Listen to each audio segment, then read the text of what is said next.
जय हिंद प्यारे बच्चों। देखिए प्यारे बच्चों, आज की इस वीडियो में हम लोग आशीष पब्लिकेशन का टारगेट का ऑब्जेक्टिव बुक आता है, उसके जो है मैथ्स के यानी कि गणित के चैप्टर नंबर पहला रियल नंबर्स यानी कि वास्तविक संख्याएं के काफी महत्वपूर्ण ऑब्जेक्टिव प्रश्नों को करने वाले हैं। इसमें आपको प्रश्न संख्या 71 से लेके प्रश्न संख्या 80 तक जो है जितने भी महत्वपूर्ण ऑब्जेक्टिव प्रश्न है सभी को हम इस वीडियो में कराने वाले हैं। सारे ही प्रश्न पर जो मोस्ट वीवीआई है, छपने वाला प्रश्न है आपके मैट्रिक परीक्षा के लिए, तो याद रखिएगा पूरा वीडियो को अंत तक देखना है, आपको मजा आने वाला है। चलिए हम लोग शुरू करते हैं प्रश्न संख्या 71 से। देखिए पर बच्चों क्या कह रहा है कि प्रश्न को पढ़िए कि दो या दो से अधिक अभाज्य संख्याओं का मौसो है। यह प्रश्न जो है 2012 के फाइनल मैट्रिक बोर्ड परीक्षा में पूछा गया है। तो दो या दो से अधिक अभाज्य संख्याओं का मौसो कितना होता है? याद रखिएगा हमेशा एक होता है। कितना होता है पर बच्चों? एक होता है। एग्जाम्पल से समझ लीजिए, जैसे कि अभाज्य संख्या बोल रहा है तो दो जो है सबसे छोटी अभाज्य संख्या है, एक और अभाज्य संख्या लेते हैं 3, एक और लेते हैं 5। अब देखिए इसका जो है आपको मौसो निकालना है, तो 2 और 3 का पहले हम लोग मौसो निकालते हैं, वो जो मौसो आएगा उसको जो है 5 से हम लोग निकाल के देखेंगे। तो 2 एकम 2, शेष कितना बचा? घटाते हैं 1। अब देखिए ये शेष बचा, अब क्या करना होता है, जिससे हमने भाग लगाया उसको बीच में लाएंगे।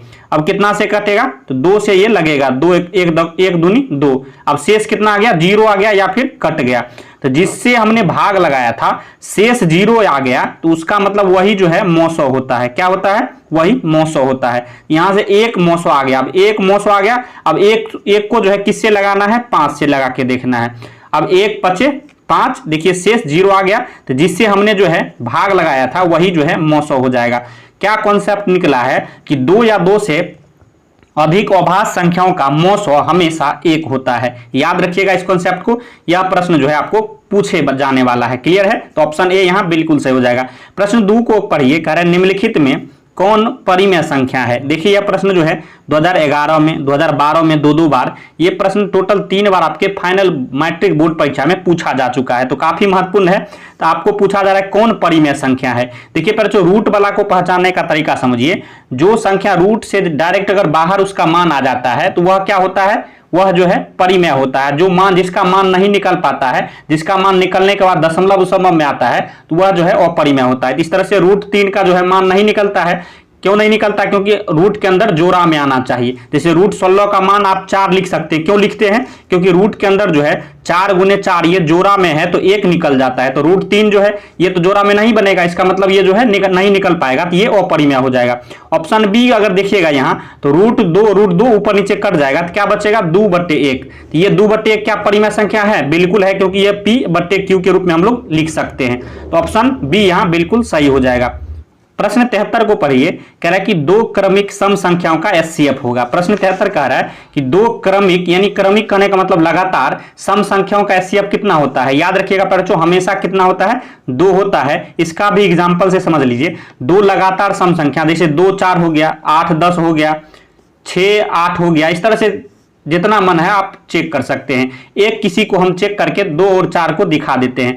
इसका मौसो निकालना है भाग विधि से, तो 2 दूनी 4, देखिए कट गया यानी कि शेष 0 आ गया, तो जिससे हमने भाग लगाया था वही क्या हो जाता है? मौसो होता है। तो क्या कॉन्सेप्ट निकला है?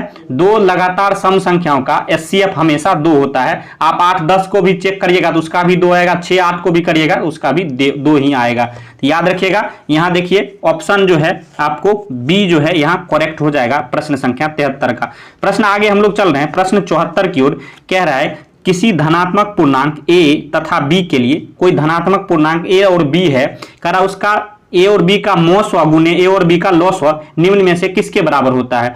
याद रखिएगा इस कॉन्सेप्ट को पर बच्चों, दो संख्याओं का गुणनफल यानी दो संख्या a और b है, a गुने b बराबर क्या फॉर्मूला होता है? लॉसो गुने मौसो, मौसो गुने लॉसो जो है एक फार्मूला होता है। याद रखिएगा दो संख्याओं का गुणनफल बराबर क्या होता है? मौसो गुने लॉसो होता है, या फिर दो संख्याओं का गुणनफल यानी a गुने b बराबर एलसीएम गुने एचसीएफ होता है। तो यही आपसे पूछा जा रहा है कि दो संख्याओं का गुणनफल जो है यहाँ लॉसो और मौसो का गुणनफल किसके बराबर होगा? तो याद रखिएगा उस दोनों संख्याओं के बराबर होगा। ऑप्शन सी आपको लगा देना है। प्रश्न 75 को पढ़िए, कह रहा है कि यूक्लिड विभाजन एल्गोरिथम 2 धनात्मक पूर्णांकों के निम्न में से किसे परकलित करने का तरीका है? मतलब यूक्लिड विभाजन एल्गोरिथम जो होता है 2 धनात्मक पूर्णांकों के बीच किसको ज्ञात करने का तरीका है? इसके द्वारा किसे ज्ञात किया जाता है, किसे निकाला जाता है? हमेशा याद रखिएगा मौसो या फिर एचसीएफ को। किसे निकाला जाता है? पहले तो याद रखिएगा मौसो या फिर एचसीएफ को। क्लियर है। प्रश्न 76 कह रहा है कि पाई है, याद रखिएगा बच्चों, पाई क्या है, ये अपरिमेय संख्या है। पाई क्या है, अपरिमेय संख्या है। इसी में पाई का मान हम लोग क्या मानते हैं, 22/7, ये परिमेय संख्या है। नोट में लिख लीजिए बच्चों, क्या है, 22/7 परिमेय संख्या है और पाई जो है अपरिमेय संख्या है। पाई क्या है, अपरिमेय संख्या, और 22/7 क्या है, परिमेय संख्या। इसको जो है कहीं नोट कर लीजिए, काफी आपको पूछे जाने वाला प्रश्न है। प्रश्न 77 की ओर हम लोग चल रहे हैं। निम्नलिखित में कौन अपरिमेय संख्या नहीं है। अब अपरिमेय संख्या नहीं है, इसका मतलब परिमेय संख्या है। कौन परिमेय संख्या होगा बच्चों, देखिए √7 का मान नहीं निकलेगा, √3/7 का भी मान नहीं निकलेगा, √2/5 का भी मान नहीं निकलेगा रूट से बाहर, ये सभी अपरिमेय हो जाएगा। ऑप्शन डी √75/√48 है। प्रश्न 77 कह रहा है, इसका जो ऑप्शन डी है √75/√48, ध्यान दीजिएगा, √75/√48 है। अब देखिए बच्चों, इसको जो है √75 को क्या आप लिख सकते हैं, 25 × 3 लिख सकते हैं, बट्टे √48 को 16 × 3 लिख सकते हैं। अब देखिए √25 का मान कितना होता है, निकाल, रूट से बाहर निकालिएगा तो 5 होता है, रूट के अंदर अब 3 रह जाएगा। इसी तरह √16 का मान कितना निकलेगा, 4 निकलेगा, और रूट के अंदर 3 रह जाएगा। √3 ऊपर नीचे कट जाएगा, 5/4, ये p/q के रूप में आ गया, जहां p और q क्या है, पूर्णांक है, यानी दशमलव नहीं है, जो संख्या है ओरिजिनल है, ये क्या होगा, परिमेय हो जाएगा। तो 77 प्रश्न का ऑप्शन डी आपको लगा देना है, ये परिमेय है। देखिए यह प्रश्न 2011 और 21 दो बार आपके फाइनल मैट्रिक बोर्ड परीक्षा में पूछा गया है, तो काफी महत्वपूर्ण है, याद रखिएगा। प्रश्न 78 कह रहा है √3 और √5 क्या है। पर जो √3 और √5 क्या है, याद रखिएगा, ये अपरिमेय संख्या है। क्यों है, क्योंकि √3 का मान नहीं निकलेगा, पूर्णांक वैल्यू, √5 जो है रूट से बाहर नहीं निकल पाएगा, इसलिए ये क्या हो गया, अपरिमेय संख्या।